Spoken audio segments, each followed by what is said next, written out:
Hey everyone, it's Mike, and welcome back to the Order Flows Absorption course. This is Module 4, where I'll be discussing accumulation and distribution. Now, before I begin, a brief disclaimer. This presentation is for educational and informational purposes only and should not be considered a solicitation to buy or sell a futures contract or make any other type of investment decision. Futures trading contains substantial risk and is not for every investor. An investor could potentially lose all or more than the initial investment. Risk capital is money that can be lost without jeopardizing one's financial security or lifestyle. Only risk capital should be used for trading, and only those with sufficient risk capital should consider trading. Past performance is not necessarily indicative of future results. All right, so a major difference between accumulation and absorption is how the trading takes place. Now, absorption is noted when there's lots of passive activity occurring in the market. Accumulation occurs when there's more aggressive trading taking place at the beginning. Okay, and what is aggressive accumulation? Well, as prices start to increase, so does volume and delta, right? When the trading herd begin to sense that the trend is underway, they start coming to the market. At the same time, the passive accumulators start lifting the offers. The slope of price starts to steepen. The trend is underway.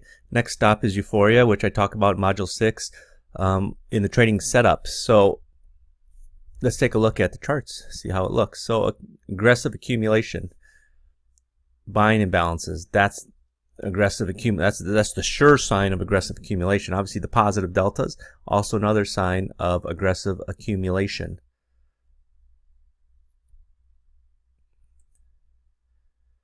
Now, where's aggressive accumulation I think more important? Well, I think it's more important near the lows, right? Now, people are going to say, well, that's not really accumulation, at your highs. Well, think of it in this, people are accumulating a position, right? When you think about accumulation, you really want to be accumulating stuff when it's, at the lows. But just because, you're at highs, don't think that we're not going to go higher, because we very easily go higher. People sort of fall into this trap where it's a two-way thing, okay, with retail traders. Either retail traders love buying breakouts and because they think the market's going to keep going up infinity, right? And there's the other sense they're always looking to short it. But if you're a long-term trader, you're not necessarily looking at, oh, we're trading at today's highs, I don't want to be buying it because I'm going to wait for it to come off. No, they're going to be buying it. They're going to accumulate the position thinking the market's going to go higher and higher. But again, aggressive accumulation, for me personally, I'd like to see aggressive accumulation near lows, just as I'd like to see aggressive distribution, which is the opposite of accumulation, at the highs, right? I want to see the selling imbalances come in at the highs. Just I want to see the buying imbalances at the lows, selling imbalances at the highs. And again, you're going to see it. If you don't see the selling imbalances, look at the deltas. What's the delta doing? What's the delta telling you? You're at the low here. Positive deltas. Okay. I know that people are lifting the offers more than hitting the bids. That's what I like to see. How's the volume? Is it light or is it average or is it heavy? If it's average or heavy, that's a good sign. How's the volume? Well, other than the big bar here up at 16,000, these are very decent chunky volumes here. You got 7,000, 7,000, 6,000, whereas earlier you're trading 4,000, 5,000, 3,000, 3,000. All of a sudden you're trading almost double that in here, 7,000, 7,000, 6,000, and it's strong negative deltas. Now, passive accumulation, trends begin when they're slow and steady buying. Slow and steady wins the race, right? Traders are careful not to show their hand by buying too much at once. There's no volume bursts, okay, with passive accumulation. And what I mean by volume bursts, right, when I'm talking about passive accumulation, it's absorption, basically, right? This is where institutional trader has its advantages. I guess I could change that from passive accumulation to absorption, but I look at it the same way. They can layer in their buying and even do opposite trades to give the market the impression there's supply at low levels, right? Now, I don't subscribe to this theory of, you gotta sell 100 to buy 1,000 like that. I've never, other than about one or two traders in my life, never really met anybody that did that in the markets. It's one of those gray areas. Is it illegal? I don't know what the actual ruling is on it, but if I want to buy, I'm going to buy. I'm not going to be playing games with them to try to jimmy the market. I'm not going to try to sell down a sell 100 contracts to just push it lower a couple ticks, attract some sellers in, and come in and buy some more. But there's people that talk about it, but honestly, it's one of those things that it just doesn't make sense.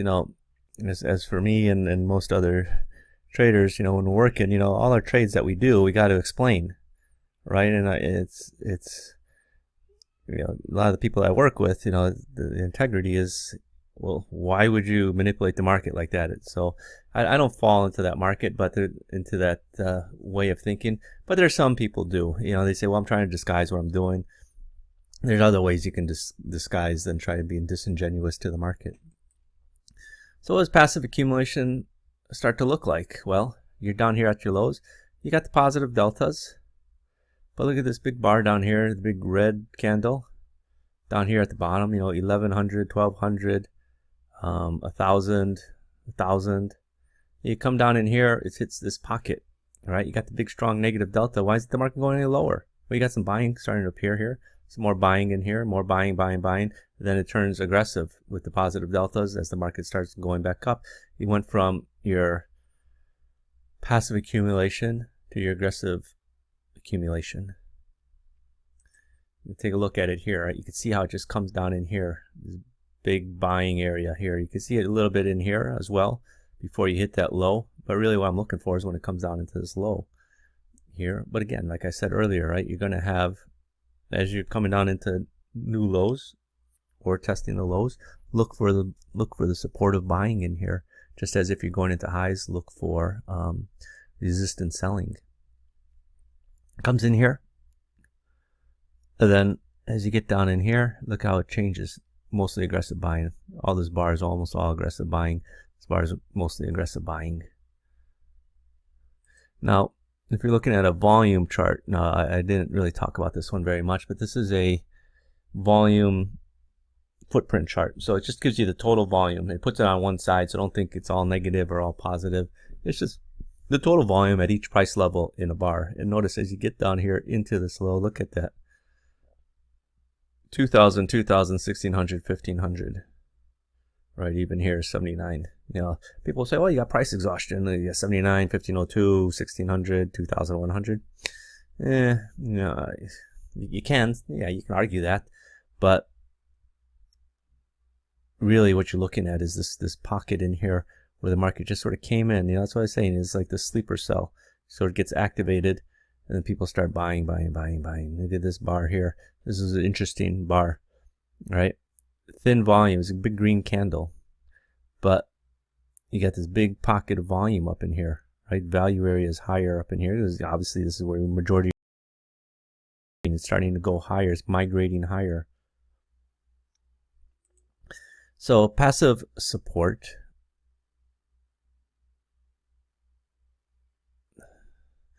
Why do I have accumulation there? That should be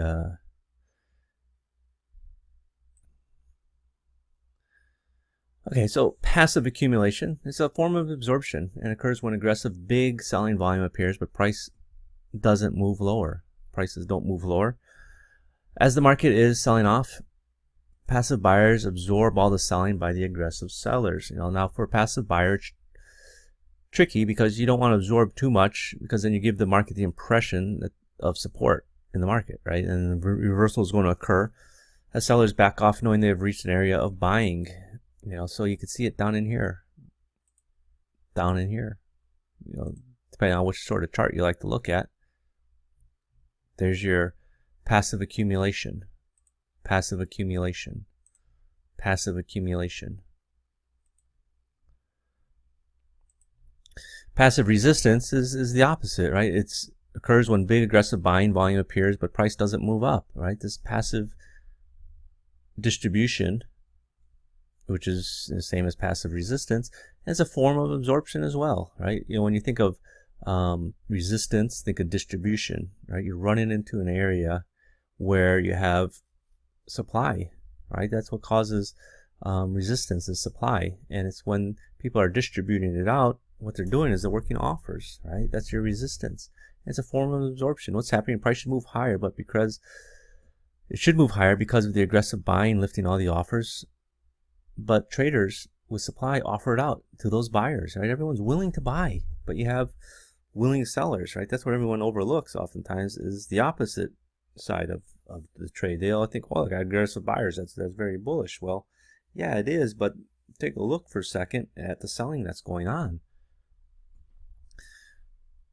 If the passive sellers are able to distribute their supply without much effort, if there's a pool of aggressive buyers, right? That's what I was talking about earlier, how the long-term traders, they will distribute on moves up, right? They don't wait till the market starts turning to start to distribute. I don't really like that term, distribute. Let me just say, use a term. Let me rephrase that as, that's where they start selling their excess supply, is on the move up, right? So if you're wondering why the market can move lower on positive delta, that's why. It's because you have people offering it out, right? Big offers. People are lifting it. The aggressive buyers are buying it. You got +1 every time they trades on the offer in the delta. So then what happens? The buyers finish. You got the positive delta. Market starts ticking lower. Bar closes. The red candle, positive delta. That's how markets move lower on positive delta. The positive delta occurs early, and then it just drops down. And here's positive delta. Look at this. Kind of move lower. Positive delta, positive delta, positive delta, positive delta, positive delta, as we're moving lower. Why? Look at these buying imbalances in here. Buying imbalances. What you have is people offering it out, offering it out, offering it out, offering it out, offering it out on the move lower. They're offering the supply. People are coming in buying it, thinking, hey, this is great. Oh, wow. We were just trading, they think the market's going up to 08, and, they bought at 04. I'll say, hey, it's offered at 03. Again, I buy another one. Offered at 01, buy another one. That's what's happening. But the seller's probably got a lot of supply in his back pocket. He's not showing it all, but he's putting, distributing it out there on the move down. That's how trends happen, right? You got your resistance selling. Yeah, you've got your passive distribution, so to speak, occurring there on a trend down, just as you'd want to see passive accumulation on a trend up. Now, when long-term sellers start offering a healthy supply, the selling will shut off the buying activity, which causes the market to reverse. And what that means is, the aggressive buyers are buying, but what you have is you got the big guys, the really big guys sitting behind them. All of a sudden they come up. This is like in those old movies when they, from the trading floor where the guy's just sitting there reading the newspaper, and he just comes, all of a sudden he looks up, sees oil prices trading high. He comes in to the market, starts selling corn, at these high levels. Market starts going down, then he sits back down. That's what's happening. When the sellers believe the market has reached an extreme high in the trading session or even the trading range, sellers recognize the market's overbought, and they start supplying at the bid. The move up will end, and a move down will come in, and the move will reverse. Here, crude oil, market's rallying. Okay, now they're starting to distribute. Boom, market's going down.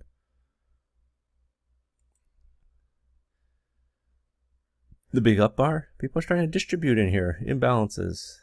They're holding it down. This is a chart I showed you earlier, actually. It looks, these charts, honestly, a lot of the charts look alike. Because you see the same thing all the time in the markets. It's not like, how to say, it's not like a aberration where it happens once in a while. I mean, you could look at these charts day in, day out, and you see the same things happening day in and day out. So when long-term traders distribute to short-term traders at highs, there's a very high probability the high will hold. Okay, again, anytime you're at a high or low, you should be asking yourself, are we going higher or are we going to reverse? If we're at the low, are we going lower or are we going to reverse? What's the chances of that happening? Now, accumulation does not always result in a move up. Okay, that's where people that live and die by Wyckoff methodology, they swear by it. No, it's accumulation, got to go up. Well, if accumulation is underway and prices moving down or sideways, You don't know yet if the accumulation is going to be enough to move the market higher. Yeah, it should be, but what's the difference between accumulation and distribution? Then you need a sign, right? If you're at a high, now the basic thing is, right, if you're at a low, everyone's going to say, well, it's accumulation, or if you're rallying and you pause, they'll say that's accumulation. But say you're in the middle, right? If you're at a high, you're going to say you look for distribution. You're at a low, you're going to say look for accumulation. But what if the market's trending up, okay, going sideways? Do you got accumulation or you got distribution? Market can easily sell off, and people say, well, you got distribution there, or market or rally, and say, well, you got accumulation there. You need a sign. You can't trade after the fact. A lot of people look to the chart and say, there's accumulation here, or you can see how the market was in distribution mode. It's always easy to Monday morning quarterback the market, right? So what's the sign the market can move up? Going sideways here, what's the sign? Look at the imbalances, look at the deltas, right? That's the clues. Where's the big volume? You look for the areas of big volume here, here, here, here. Obviously here is a big one, but that's the 3 o'clock close. I'll talk about the closes later. But what you're looking for is what's happening in the market. My gosh, you're looking at this fish, man. Is this market going up or down? I can't make heads or tails. Look for the signs in the deltas. You got your big volume bar here. Granted, this is a doji, big volume, 17,000. Doji candlestick, guys, you know what that means. Market indecision. Market could go up and market could go down. Okay, well, let's take a look at what's happening in the delta. In the next bar, positive delta. Next bar, positive delta. So you got a couple bars with positive delta. That's more bullish than bearish. Point of controls. Okay. You have any imbalances? No. So, put a gun to your head. What are you going to say? Accumulation, distribution? Honestly, I wouldn't say either. I would probably be looking to stay out of this because it's too choppy, right? Don't be trying to see things in the market that aren't clear. Stick to the ones that are clear, right? That's the problem with, everyone talks about over trading. You're trying to read too much into what's happening in the market sometimes that, yeah, I can make the argument that it's bullish, but then if it goes down and fails, I wouldn't be surprised. Just because I got an argument that is bullish, it's not a strong enough argument as it is here. This one is much stronger. Stringing together all the positive deltas, even the one negative delta is quite small. You got the buying imbalances in there. It's happy days. Here, this one is like, oh gosh, man, I don't want to be trading. And there's no reason to. It's not clear. If you're looking at the big volume, okay, so this is the volume chart. The volume the volume at price footprint. This is the same chart here that it is here. But again, this is where some of the stuff is going to come in handy for you. Look at that. You're probably not noticing it in here. Look at this, 4,000. Where else do you see 4,000 in any of these bars? You don't see it at all. 2,800, 3,600, 2,9, 2,6, 2,4, 2, 2,1, 4,000. Right below a 2,7. And you got a couple 1,200, 1,600. So in here, there's heavy volume at this low. That's really the only clue. But again, you have to train yourself or look at a different chart to see things. You look at a chart like this. Honestly, I probably wouldn't have been able to pick it out until I look at a chart like that to see it more clearer. Over here, again, you got that big bar. Now, this is 3 p.m. 3 p.m. is when the cash closes, and that's generally when you're going to have your most volume in a bar at the 3 p.m. cash close. So whether you look at a 1-minute chart, a 5-minute chart, it's 70,000. Gosh, it's 70,000. That's because it's the cash close. Everyone likes to try and peg the cash close in the futures, the big traders. People that are working cash against futures. But really, the only sign in here, again, it's hard to see, but you know what? If it's important enough, spend the $100 on an extra monitor for goodness sakes, and throw up a volume footprint, a volume chart, this chart, in addition to your footprint chart. So you can see the stuff like this. Or maybe you want a delta chart, a linear delta chart. You know, it's the price of computer monitors is ridiculously low, but if it's going to give you a trade like this, it pays for itself in a short time. Again, this is stick out volume right here, 4,000. The 2,779 is already on the big side, but then it's massive right in here, 4,000 on a doji bar, on a bar of indecision, and the market goes up. So if short-term traders sell to long-term traders at a high, chances are the market will keep going higher. But honestly, this is very tricky to see in the order flow. And basically what you have is you got weak traders selling to weak hand traders selling to strong hand traders is what that is. That's what that translates into. What do you think is going to win, the weak hand or the strong hand? Well, the strong hand is going to win 9 times out of 10. But again, it's kind of tricky. See in the order flow, it's probably not something that you're going to want to try to see, because you know it's like you'll probably see it when it's not happening. You gotta get used to seeing it, right? So trending market's going higher, failed divergence, failed divergence, failed divergence, failed divergence. And again, I had talked about this earlier in one of my videos. When you start seeing groups of divergences that failed, that's a sure sign of a trending market, especially if it happens early on. This is cash open here, 8:30, and you're seeing it already by 9 o'clock, 10 after 9. You already got 3 failed divergences. But let's try and see, you know, if you can see who's selling to who. Is it easy to see? No, of course not. But what you can do is you're looking at these imbalances, right? Buying imbalance, sorry, selling imbalance here, selling imbalance here, selling imbalance here, selling imbalance here. You're seeing supportive buying here. It's a selling imbalance. So you're making these highs. Someone's bidding it up, right?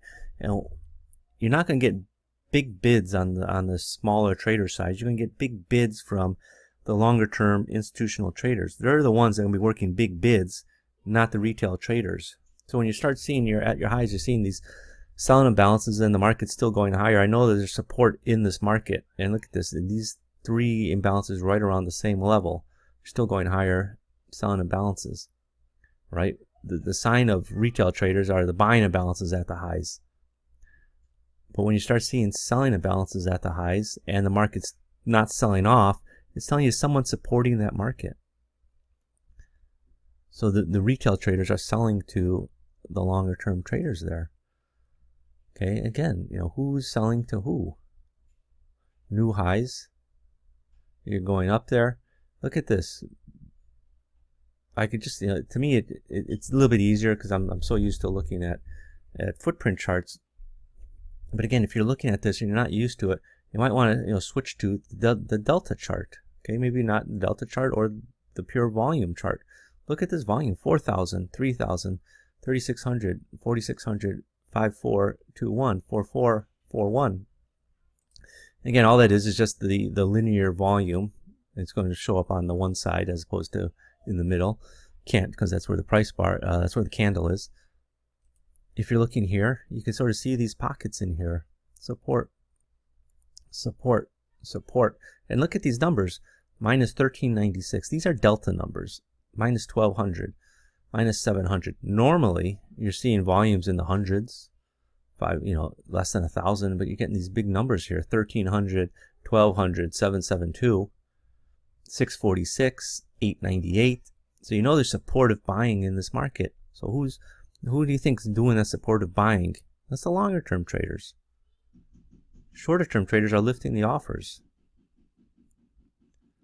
Okay, but again, you got to understand what is average volume, whether you're looking at a delta, whether you're looking at a volume, or you're just looking at a normal footprint chart. If you're just looking at this, you can see these volumes stick out. Even here, 2,500, 2,500, 2,600. But then look at this, 2,000, 3,000, 2,000, 2,500. Some heavy volume being bid here. The retail traders, they just tend to lift the offer. It's not to say they can't work bids, but their collective size is much smaller than the bigger institutional traders. I don't believe the fact that some traders like to say, well, retail traders only buy and sell at the market. No, they work bids, they work offers just like everybody else. It's harder in these markets like the S&Ps that have such big size, because you throw in a bid, next thing you know, you got 500 in front of you. You might not get filled, and that's why people tend to lift the offers. But still, people are patient sometimes, and they'll work bids. Now, when long-term traders take the offers from short-term traders, the market can keep going higher on less volume. Now remember, everyone says about volume, rising prices should be accompanied by rising volume, right? That's Dow theory, states that, a bullish sign of the market is higher prices with higher volume, but not always. All right, look at this volume going up here, this move right here. 1100, 1300, 1200, 3,500. This is a new high here, 1270. So on this move back up, it's got less volume. Earlier, you had some decent volume. 2,000, 4,000, 2,000, 2,000, 3,000. You hit your high here at 2,400, 2,500. Comes off, starts going back up on lesser volume. What's price doing? We're making these new highs. The volume's lighter here. You get up here to these highs, 200, and here is 400, 300, 300, 400, 400, 669. Here you got heavy volume, 1,700, 600. Back here you're trading 700, 600. Volume is much lighter here. Granted, it's just after the futures, once the futures close, it's a euro currency, right? And this is happening at 2 in the afternoon. Volume does dry up. You got to understand what's, the times, right? Because people, they think, well, the market trades until this time, that trading volume should be consistent. Okay, here, this market, this is gold, right? This is at 10 in the morning, 10, just before 11. We're making these, going up here on highs, move back up to the highs on smaller volume. That's going to be more important than here after the 2 o'clock close is here, right? That's why you got that big volume, 1791. That's when the floor used to close. Obviously, now with electronic trading, it's still open, but that's why you see big volume go through at 2 o'clock in the currency contracts, is because that's the old close. That's when people in New York tend to close their books, basically, at 2 p.m. Chicago time, which is 3 p.m. New York. But we're still going higher on slightly lesser volume. It's partly due to the fact that traders are, the big traders are sort of done for the day, but still, keep an eye on it and watch it. But here we're going higher on less volume, right? Well, we're not supposed to do that. Dow theory says we're not supposed to do that. Well, watch what happens when we get up to these highs. Pay attention. Look for the signs. We're going up there on lesser volume, but look at the deltas are getting stronger negative up here as you're getting up here. 400, 200, 200. You got a small delta of 20. I'd be looking, potentially for that sell to come in. So accumulation patterns. Watch max delta over the last several bars. Distribution patterns. Watch min delta. Now, that's not something I really touched on earlier. If you have my delta course, I got a whole section on max and min delta, I believe. It's important, right? Because is it in concert with the move, right? So you can see here what's happening. We got to look at these min deltas: minus 160, minus 114, minus 246, minus 138. But we're going higher. What's that telling me? It's telling me you have supportive buying in this move up, right? Look at this volume down here. Where's the volume in these green bars? Towards the low. So every time you open up, trade higher, come down to the lows, you got a lot of activity. Market rallies up, market comes down, a lot of activity. Market goes up, market opens up, comes down to here, a lot of activity, a lot of activity, a lot of activity. So I know that there's supportive buying in here. Okay, so this is, on move. I say, keep it relative to what's happening in the market. So once you understand accumulation distribution, you can start to form a trade setup. Accumulation and distribution by themselves is not a reason to get long or get short, I don't think. For me, it's more of a starting point. When traders are accumulation mode, are accumulating, what are they doing? They're working bids, right? Generally, they're willing to lower bids if they think aggressive sellers will go there. Passive buying, passive accumulation does not move prices higher. Passive accumulation is the bids, right? They're absorbing what's going on, the selling going into the market. So when accumulation mode moves from passive accumulation to aggressive accumulation, the prices start to rise as buyers think that the last seller has sold, and sellers become exhausted. And then the buyers start lifting the offers. Okay, so before I end this module, I just want to go back to this slide here. Accumulation patterns. Watch max delta over the last several bars. Distribution patterns. Watch min delta over the last several bars. I just want to explain this a little bit further. So distribution. Watch what's happening in the min delta. Do you have strong min deltas in here? Do I think the market's distributing in here? First of all, okay, what we'll be looking at is obviously the final deltas, but we're watching these min deltas. Here, look at this.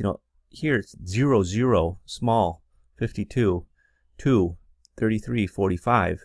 But all of a sudden up in here, right off the high, minus 500, 153, 331, 240, 888. I know that there's selling pressure coming in here, even though the market's not going down yet.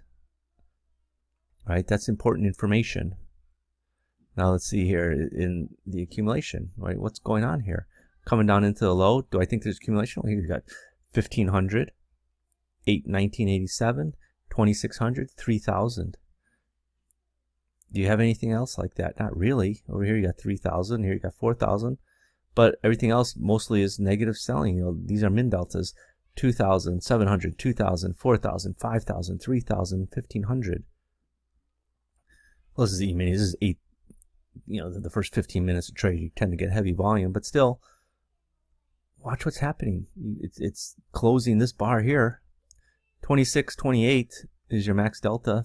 Final delta was 25.77. That's a very bullish sign as well.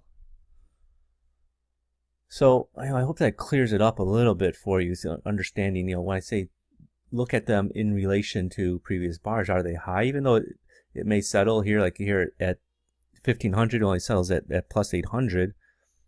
I know that early on in that bar, there was some signs of life, the aggressive buying coming in there early on in that bar. But then, it was met with, obviously, some more aggressive selling. The selling wasn't quite done yet. That you got the delta down to 802 from 1546. So this concludes Module 4. In Module 5, I'm going to discuss reversals and continuation. Now, not all absorption leads to a reversal. It can also lead to a continuation of the existing trend. In Module 5, you're going to learn the differences to look out for. So I'll see you on the next module. Bye-bye.